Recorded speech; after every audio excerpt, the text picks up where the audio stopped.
Good afternoon, everybody. Good afternoon. Thanks for having us.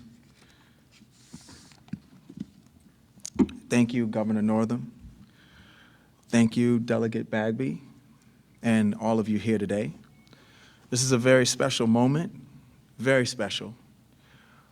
This is a big display of progress, and I'm grateful for Virginia and us leading the way. From this moment on, when you look at the vastness of the night sky, and you see those stars moving up there, know that those stars are our African ancestors dancing. They're dancing in celebration because their lives are finally being acknowledged. And I can't say it too many times up here today, a paid holiday. It's not the end of it, it's merely just the beginning. Their lives matter. Their descendants' lives matter. Black lives matter in the eyes of the Commonwealth. I can't say that it always has, but finally we recognize that Black lives absolutely matter. And that's not political. They're lives, they're human beings. Virginia is where ships filled with kidnapped and enslaved Africans first landed on these shores over 400 years ago. 401 years to be exact. That's right, not far from here, my ancestors arrived on ships. All of them were enslaved, and yes, I did my episode with Dr. Henry Louis Skip Gates Jr. Sorry, sir. I've done my Finding Your Roots episode, and yes, all of my ancestors were enslaved. My ancestors sacrificed their lives, so that I could stand here today and use my voice. So yes, over the weekend I called the governor and I talked to him about what's happening today. This being a paid holiday, it's time. And what I said to him is, yes, we can do better. And so, this is what listening looks like. It makes sense that Virginia officially recognizes this holiday in this powerful way. And that's because it's been overlooked for so long.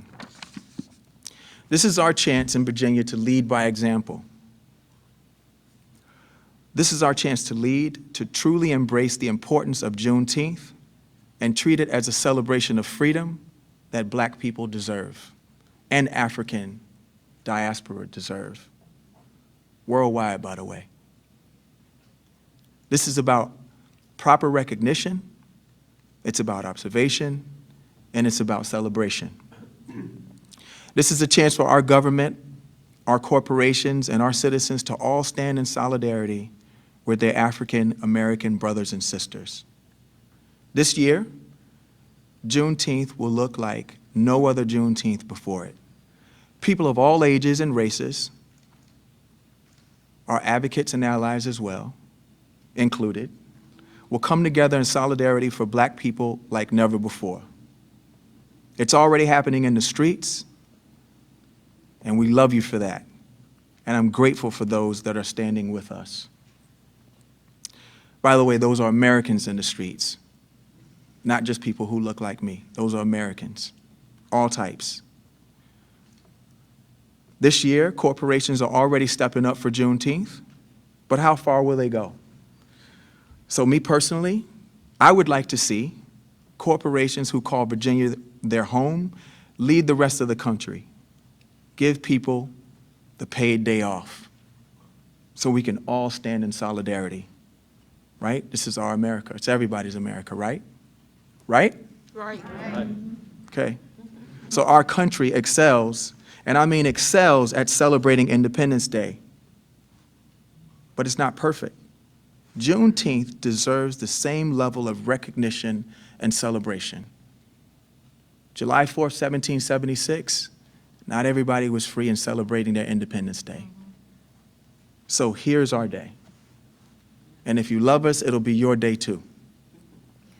Setting a new standard and leading how states observe Juneteenth is important because it implies there will be others to follow, and there will be others to follow. Our women haven't had their day yet. There's so many people, so many demographics in our country that haven't had their day yet. Your days are coming. We are seeing an entirely new generation of leaders emerging right now, and they're potent. I'm personally, by the way, working on a new project to propel some of the brightest minds and ideas emerging from some of our HBCUs, historic black colleges and universities, to be clear. The strong leaders coming out of those schools are what the world needs right now, and especially right now. Today's announcement is much about the new generation as it is our African ancestors in the sky. This new generation is speaking up and staring down. They are staring down systemic racism with so much bravery, and it's super inspiring. There is no turning back, with love, with humility and respect, but there's no turning back. We are only moving in one direction now, forward, the future. Once again, I'm super grateful for Virginia and us leading the way. Thank you again.